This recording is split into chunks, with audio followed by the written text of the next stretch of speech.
नमस्कार साथियों, हमारे कुछ बड़े छोटे भाइयों और शुभचिंतकों ने मुझसे बार बार आग्रह किया कि इस समय देश और समाज को सही दिशा और दशा देने के लिए कोई कार्यक्रम सोशल मीडिया पर आरंभ किया जाना चाहिए। तो आप सबकी अपेक्षाओं पर खरा उतरने के लिए मैंने यह आप सबका दायित्व बोध समझते हुए यह भार अपने कंधों पर उठाया है और उम्मीद करता हूं कि आप सब इसमें बढ़ चढ़ करके भाग लेंगे, साथ देंगे। स्नेह यदि आप सबका ऐसे ही मिलता रहा तो निश्चित रूप से हम लोग इस प्लेटफार्म के माध्यम से ही बहुत कुछ कर सकने में आगे सक्षम होंगे। साथियों, जैसा कि आप सभी जानते हैं कि इस समय हमारा देश और समाज एक बेहद संक्रमण के दौर से गुजर रहा है, जहां एक तरफ धर्म के बीच में लड़ाइयाँ खड़ी करके समाज को विखंडित किया जा रहा है, वहीं दूसरी तरफ जातीयता को चरम पर पहुंचा दिया गया है। ऐसा नहीं है कि यह सरकार उसके लिए उत्तरदायी है। आज तक जितनी भी सरकारें आती जाती रहीं, वह कहीं न कहीं इस बुराई से ग्रस्त रहीं। इसलिए अब चूंकि उसकी चरमावस्था आ चुकी है, ऐसे में समय समाज को सही दिशा देने की ज़रूरत है और समय समाज को सही दिशा देने के लिए समाज और देश के बुद्धिजीवियों को आगे आना होगा। ऐसा नहीं है कि कोई बुद्धिजीवी या कोई लोग इस तरह के कार्यक्रम नहीं कर रहे हैं। बहुत सारे बुद्धिजीवी आगे आकर के समय समाज को संभाल रहे हैं, बिगड़ती हुई व्यवस्थाओं को संभाल रहे हैं। उसी क्रम में ये हमारा आपका भी छोटा सा आयोजन है, छोटा सा प्रयास है। साथियों, आप देख रहे हैं कि ये एक व्यक्ति होता है, अपने आरंभिक विद्यार्थी काल से ही लेकर के 30-35 वर्ष की उम्र तक वो तैयारी करता है विभिन्न प्रतियोगी परीक्षाओं की।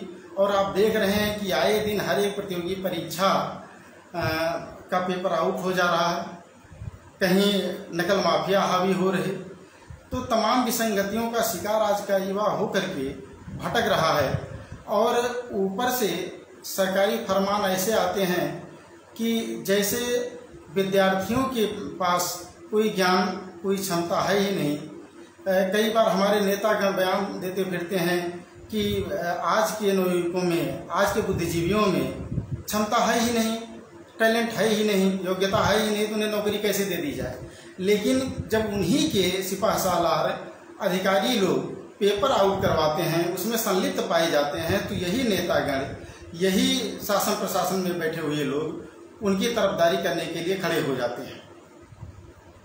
साथियों, जो प्रधानमंत्री हमारा काजू की रोटी खाता है, वो हमारी आपकी गेहूं की या सामान्य रोटी पर टैक्स लगाता है। जो प्रधानमंत्री 8,000 करोड़ रुपए के उड़न खटोले से उड़ता है, वह हमको आपको साइकिल से भी नहीं चलने दे रहा। आप याद कीजिए 2014 के पहले की वो घटनाएं और प्रधानमंत्री जी के वो बयान, जिसमें वो कहा करते थे कि हमारी गवर्नमेंट आने दीजिए, हवाई चप्पल पहनने वाला व्यक्ति हवाई जहाज से यात्रा करेगा। और आज आप देख रहे हैं कि हवाई चप्पल जो पहनकर व्यक्ति चलता था, आज उससे हवाई चप्पल भी छीनी जा चुकी है। आज व्यक्ति नंगे पांव चलने के लिए विवश हो गया है। साथियों, इतना ही नहीं, एक तरफ शिक्षा महंगी की जा रही है, तो दूसरी तरफ फिल्मों को फ्री किया जा रहा है, फिल्मों को टैक्स से फ्री किया जा रहा है और आपके ऊपर लाद दी जा रही उसकी सारी की सारी जो आर्थिक व्यवस्था है, आर्थिक जिम्मेदारी है, वो आपके ऊपर लाद दी जा रही कि आप उसका टैक्स वहन करें। क्यों? क्योंकि प्रधानमंत्री जी भी कई बार इन फिल्मों की प्रशंसा कर चुके हैं। तो जरा आप ये बताइए कि जिस देश का मुखिया फिल्मों के गलत इतिहास को स्वीकार कर ले, उस देश के भविष्य का आकलन किया जा सकता है। साथियों, आप देखे होंगे कि माननीय बाइडेन महोदय के पहले जो अमेरिकन राष्ट्रपति हुए डोनाल्ड ट्रंप जी, वे जब हमारे देश में आए तो किस तरह से हमारे देश की सरकारें और हमारे देश के नेता अधिकारी मिल करके गरीबी को और जो कुछ इस देश में असुंदर चीजें हैं उनको पर्दों के द्वारा चारदीवारी बना करके छुपाने का प्रयास किए। और ये परंपरा जो चली वो लगातार आगे बढ़ती चली जा रही है।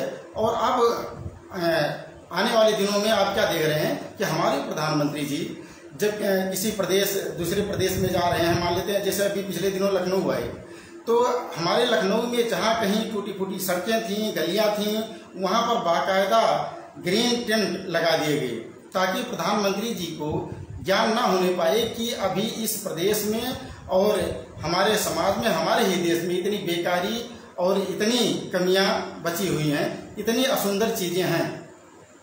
तो जब आप वास्तविकता से अपने आप को दूर कर रहे हैं तो निश्चित रूप से केवल अपने आप को धोखा नहीं दे रहे हैं, इस समाज को, देश को भी धोखा दे रहे हैं। साथियों, इस संदर्भ में ये एक प्रसंग आपको हम बताना चाहेंगे।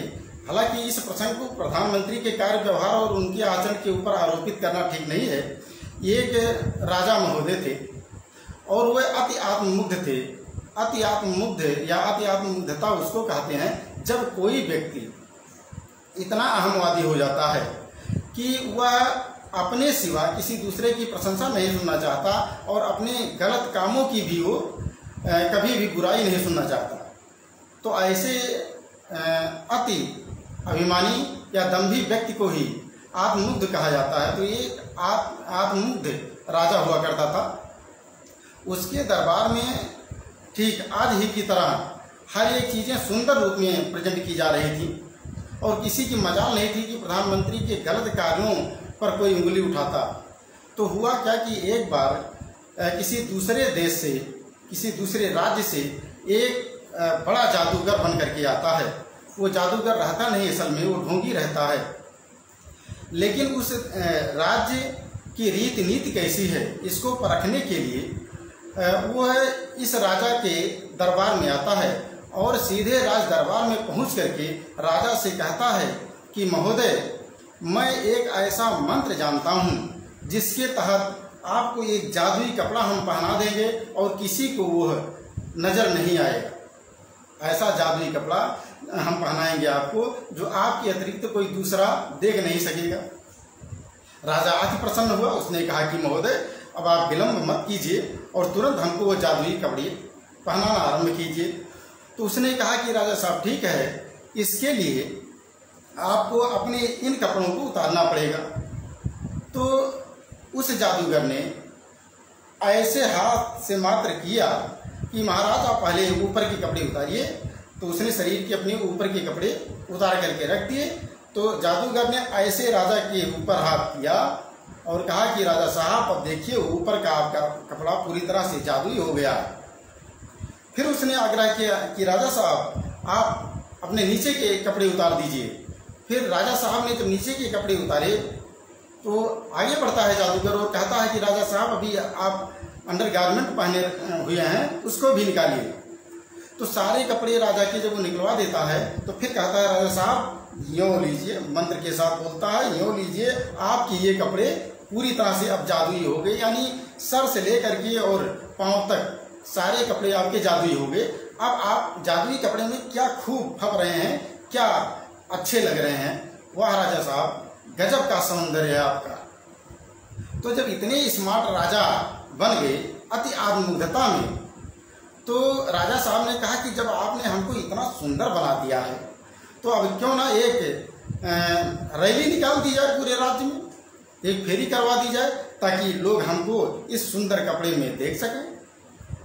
लेकिन जादूगर ने कहा है कि राजा साहब यह कपड़ा आपको नहीं दिखेगा, लोग देखेंगे आपको देखेंगे नए कपड़े में और इस जादुई कपड़े में तो सम्मोहित हो जाएंगे। लेकिन ध्यान रखिएगा यह कपड़ा आपको दिखेगा नहीं। अब देखिए यह जादूगर यहाँ पर राजा का अपने राज्य के प्रति क्या कर्तव्य है उस पर वो खरा है कि नहीं यह भी परखना चाह रहा है और दूसरी तरफ उस राज्य के नागरिक कितने जागरूक हैं राजा के प्रति और अपने राज्य के प्रति, इसकी भी परख करना वो चाह रहा। तो उसने कहा था कि राजा साहब इस जादुई कपड़े में आप बहुत ही सुंदर लगेंगे और बहुत सुंदर आप लग रहे हैं। हर एक नागरिक आपको देखेगा इस कपड़े में तो सम्मोहित हो जाएगा, आपकी प्रशंसा करेगा। लेकिन शर्त है कि आप उस कपड़े को खुद नहीं देख पाएंगे।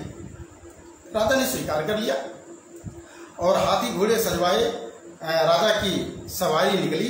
राजा उसमें बैठा और पूरे राज्य में अनाउंस करवा दिया गया कि राजा की सवारी निकल रही है। सभी लोग राजा के दर्शन के निमित्त सब रास्तों के दोनों तरफ खड़े हो जाए। पूरे राज्य के लोग रास्ते के दोनों तरफ खड़े हो जाते हैं और राजा अपने रथ में बैठ करके निकलता है। सारे लोग प्रशंसा करते हैं राजा को देख करके कि राजा जादुई कपड़ों में कितना सुंदर फब रहा है, बहुत सुंदर लग रहा है। कोई कहता है कि वाह राजा साहब, आप कितनी स्मार्ट नजर आ रहे हैं। लेकिन साथियों, जब किसी चीज की अति होती है तो उसका अंत होता जरूर है। ये राजा की सवारी, राजा की रैली आगे बढ़ रही थी कि उसी रैली के बीच में, नागरिकों के बीच में, एक नागरिक बेचारा अपने एक छोटे से, जो कि अभी नाबालिग बच्चा था, उसको आप नासमझ भी कह सकते हैं, उसको लेकर के आया हुआ था।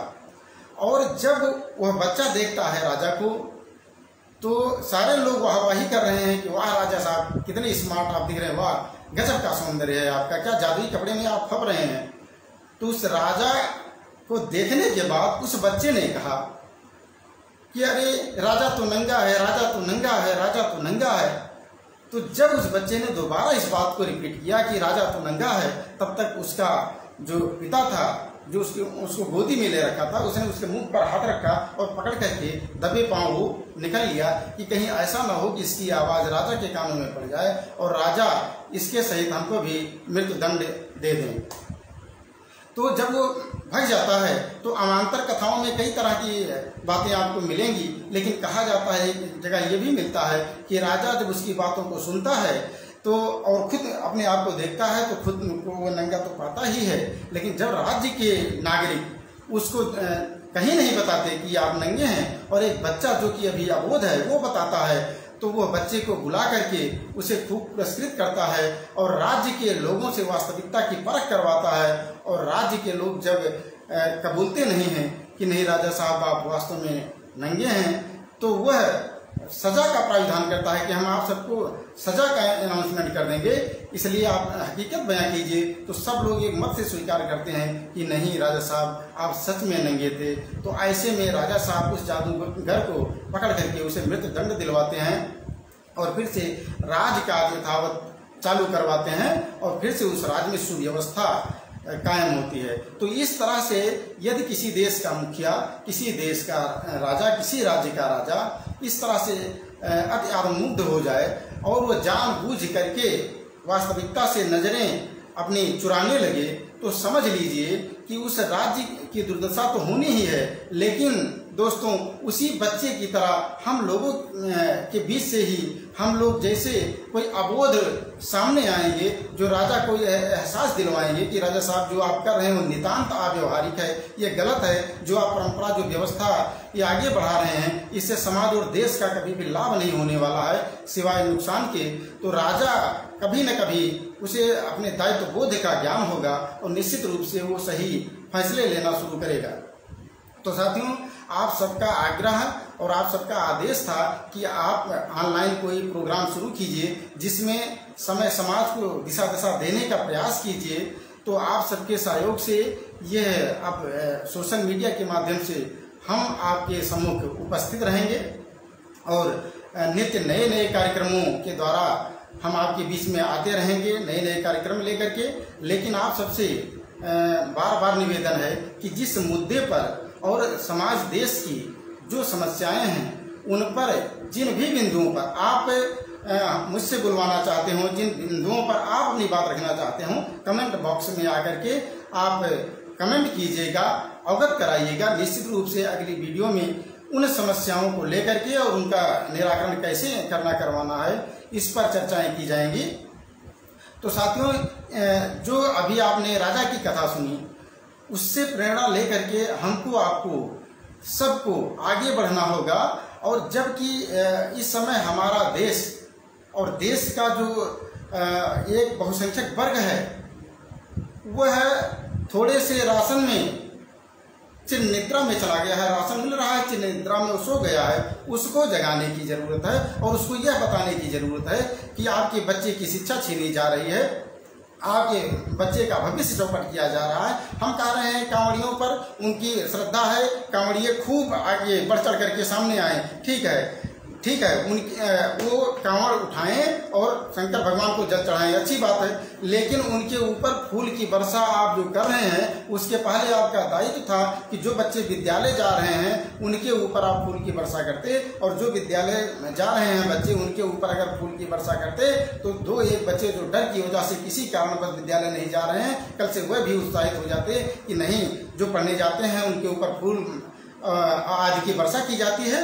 और उनका सम्मान किया जाता है, और जिले के जो मुख्य अधिकारी हैं, कप्तान, डीएम और माननीय मुख्यमंत्री जी के द्वारा उनके ऊपर फूल वर्षा की जाती है, तो निश्चित रूप से हम भी जाएंगे पढ़ने और हमारा भी उसमें सम्मान बढ़ेगा। तो ऐसे में हमारे देश की शिक्षा व्यवस्था सुदृढ़ होती है, हमारे देश का नागरिक जो तैयार होता वो बौद्धिक होता, और जब बौद्धिक नागरिक किसी देश को मिलते तो निश्चित रूप से वो देश खूब फलता फूलता। लेकिन आप लोगों ने मिलकर के एक गलत परंपरा ईजाद की है, और ये गलत परंपरा इस देश का केवल ये जो भावी पीढ़ी है इसका नाश नहीं करेगी, आने वाली पीढ़ियों को भी वो गूंगा और बहरा करके पैदा करेगी, और गूंगी बहरी जो भी संतति होगी वो कभी भी किसी भी समाज और देश के लिए कोई अच्छी शुरुआत नहीं दे सकती है।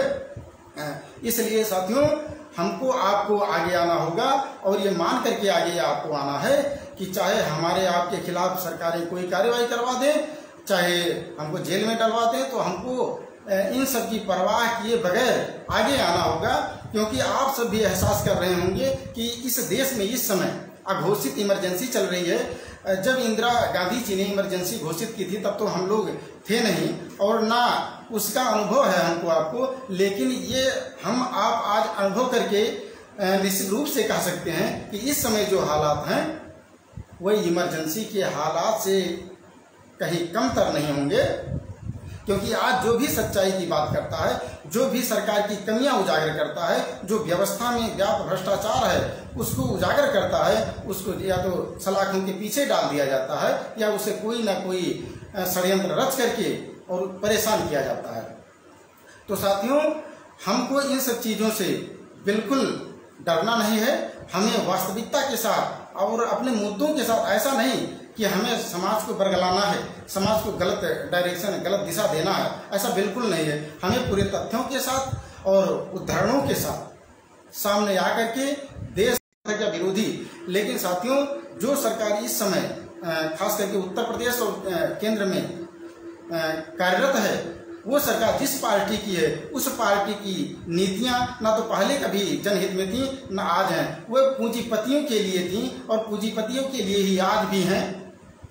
इन चीज़ों को देखते हुए आगे आप विरोध करने के लिए इनका जो भी गलत डिसीजन आया, ऐसा नहीं कि हर एक काम का इनके विरोध कीजिए, लेकिन जो भी इनका गलत डिसीजन आता है उसका प्रतिकार करने के लिए अपने आप को समर्थ कीजिए, क्योंकि अगर यदि आप अपने आप को समर्थ नहीं करेंगे और गलती का प्रतिकार नहीं करेंगे, गलती का विरोध नहीं करेंगे, तो निश्चित मानिए कि आपकी आने वाली पीढ़ी गूंगी और बाहरी पैदा होगी, इसमें दो राय नहीं है।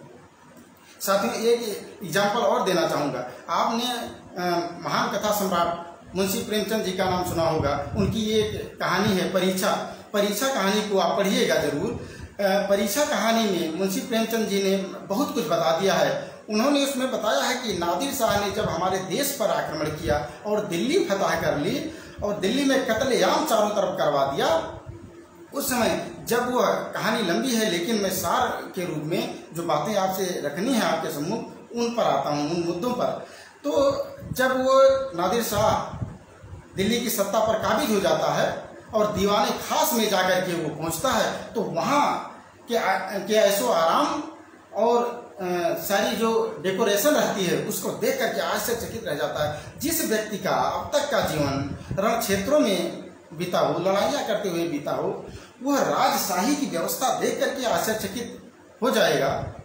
इससे बिल्कुल भी आश्चर्य नहीं होना चाहिए हमको आपको। निश्चित रूप से वो आश्चर्यचकित हुआ भी, लेकिन जब दीवाने खास में आकर के वो बैठता है ऐजे वहाँ का तानाशाह सुल्तान बन करके, तो करता क्या है, सबसे पहले वहाँ जो दीवान या दरोगा तैनात रहता है उसको आदेश करता है कि शाही बेगमों को जा करके हमारी ये बात सुनाओ, हमारे ये फरमान सुनाओ कि वे आ करके हमारे सम्मुख नृत्य करें, नाचें। उनका मैं नाच देखना चाहता हूँ। साथियों, बहुत ही गौर करने का विषय है, जब नादिर शाह का यह फरमान दरोगा सुनता है तो दरोगा विचार करता है कि अरे, जिस राज्य की महिलाएं, जिस राज्य की बेगमें सूर्य की रोशनी में कभी बाहर नहीं निकली, यानी जिन राज्यों की बेगमों को सूर्य कभी साक्षात देख नहीं पाया, उन बेगमों को अपने सामने नचाने की बात करता है नादिर शाह।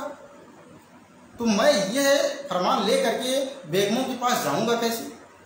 लेकिन अब इस समय तख्तानशीं है नादिर शाह, उसकी बात की अवहेलना भी नहीं की जा सकती, क्योंकि उसने दीवान को बता दिया है कि इसमें विलम्ब किसी भी सूरत में बर्दाश्त नहीं किया जाएगा।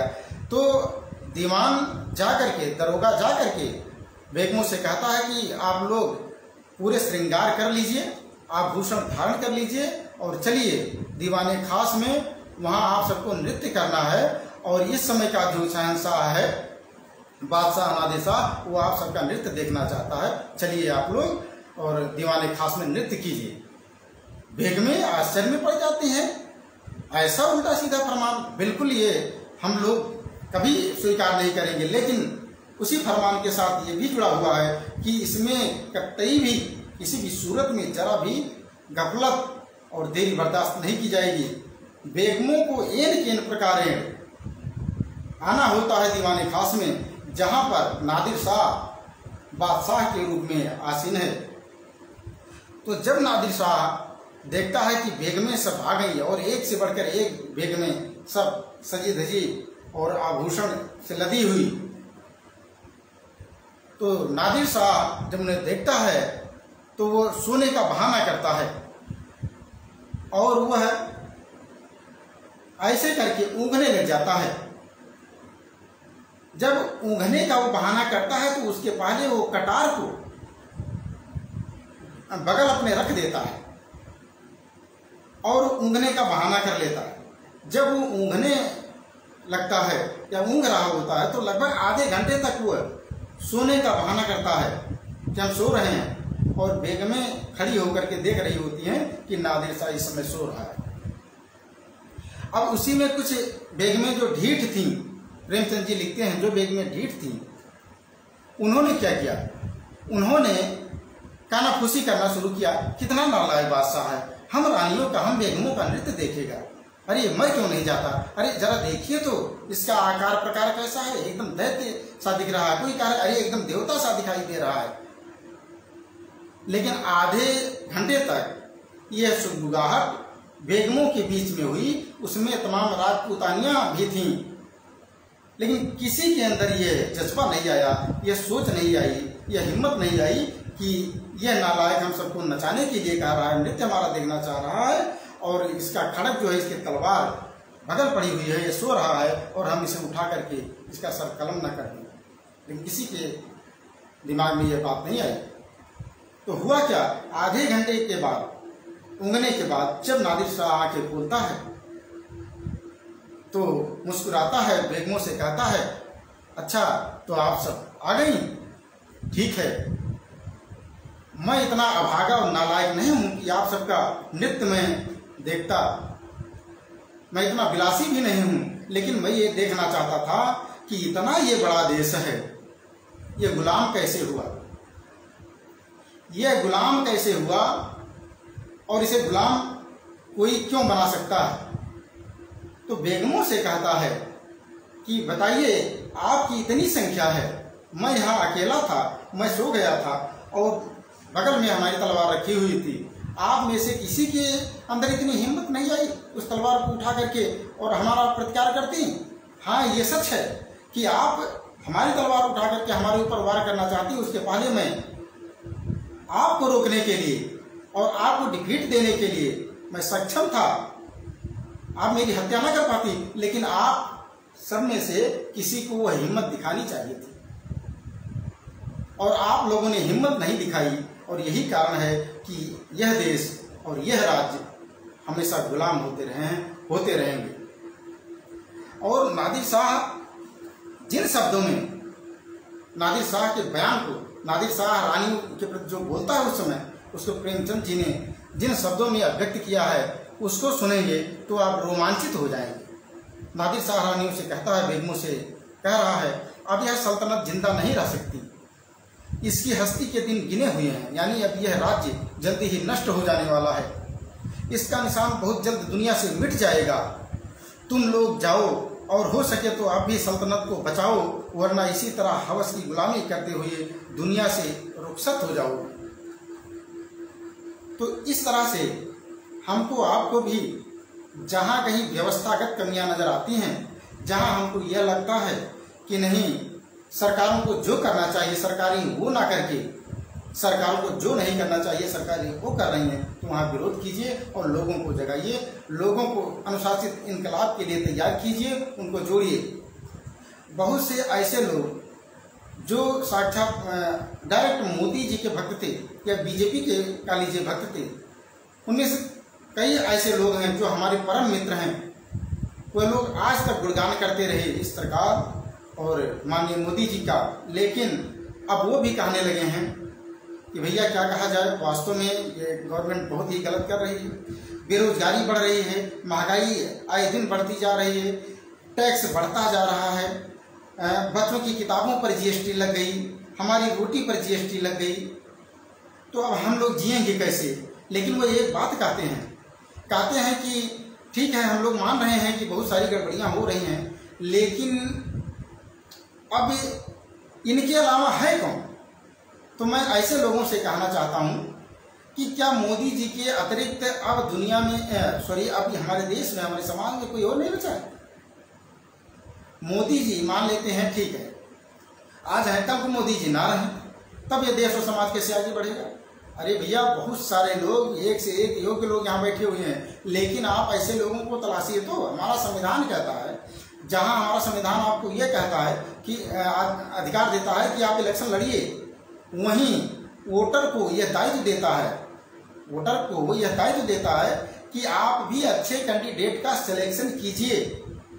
आप अच्छे कैंडिडेट के पास जाइए और उनसे आग्रह कीजिए कि आप इलेक्शन लड़िए, आपके अंदर वो योग्यता है, वो क्षमता है जो एक जनप्रतिनिधि के अंदर होनी चाहिए, तो आप हमारे प्रतिनिधि बनिए। लेकिन नहीं, जब इलेक्शन आता है तो वोटर क्या कर जाता है, कहीं एक बोतल में, कहीं एक नोट में, और कहीं जाति में, कहीं धर्म में, कहीं संप्रदाय में विभाजित होकर के वोट संबंधित लोगों को दे देता है और उम्मीद करता है कि बेहतर होगा। तो इस तरह से बेहतरी लाना है अगर, तो हमको आपको खुद तो जागरूक होना ही पड़ेगा और अपनी क्षमता भर प्रयास भी करना होगा कि समाज को जागरूक करें, लोगों को जागरूक करें, लोगों के बीच में जाएं, और खास करके समाज का जो बौद्धिक वर्ग है, जो बुद्धिजीवी लोग हैं, वो एक दूसरे को जोड़ें। यहाँ एक चीज़ का उल्लेख कर देना और आवश्यक है कि बुद्धिजीवी भी, बहुत से ऐसे बुद्धिजीवी हैं, हमारे दोस्त भी हैं, हमारे शुभचिंतक भी हैं, जिनको कि आज प्रथम पंक्ति माना जा सकता है, लेकिन मैं उन्हें बड़े करीब से देखता हूँ, मुझे मालूम है उनके तमाम कमेंट्स और पोस्ट देख करके ये क्लियर हो गया है कि उनके अंदर भी कहीं कहीं धर्म की अंधता या फिर धर्म के प्रति अंधभक्ति और जातीयता कूट कर भरी हुई है, चाहे वो उच्च जाति के हों चाहे निम्न जाति के। तो हमको सबसे बड़ा जो हमारे समाज का कोड़ है जातिवाद, इसको मिटाना होगा और इसको हमें कहीं ना तो उल्लेख करना चाहिए और न इस आधार पर कहीं वर्गांतर करना चाहिए। किसी भी व्यक्ति के साथ जाति के आधार पर कहीं कोई भेदभाव ना हो। यदि हम इस पर विजय हासिल कर लेते हैं कि हाँ अब इस पर भेदभाव नहीं होगा, तो निश्चित रूप से हम समाज को जोड़ने में सक्षम हो जाएंगे। और समाज को जोड़ने का हमारे ख्याल इस समय सबसे बड़ा विकल्प और सबसे बेहतर तरीका यह है कि हम पहले जातीयता को, जो जातीय भेदभाव फैला हुआ है, इसको दूर करें और उसके बाद में जो हिंदू मुस्लिम सिख ईसाई वाला मैटर है ना, इसको सिरे से हमें खारिज करना होगा। और ये खारिज करने के लिए जो महामना रामस्वरूप वर्मा जी ने 6 बातें कही हैं, खान पान उठना बैठना बोलचाल, ये 6 चीज़ें यदि हम अपना लें, सबके साथ करने लग जाएं, तो निश्चित रूप से फिर ना तो धर्म वाला पचड़ा रह जाएगा हमारे देश में, हमारे समाज में, और ना जातीयता का। तो साथियों, आज का ये पहला कार्यक्रम आप सबको कैसा लगा, आप सब कमेंट में जरूर अपने विचार रखिएगा, अवगत कराइएगा, और स्नेह और ऐसे ही साथ आप सबका मिलता रहा तो ये कार्यक्रम यथावत चलता रहेगा। और जिन बिंदुओं पर आपके पास भी जानकारी हो और आप चाहते हो सार्वजनिक हो, वो हमारे पास हमारे कमेंट बॉक्स में भेज सकते हैं, हमारे व्यक्तिगत ईमेल पर, व्हाट्सएप पर भेज सकते हैं। और आप सबके सुझावों का और आप सबके सहयोग का हमेशा हमेशा इंतजार रहेगा। आप सबका हमेशा मैं आभारी रहूँगा। बहुत बहुत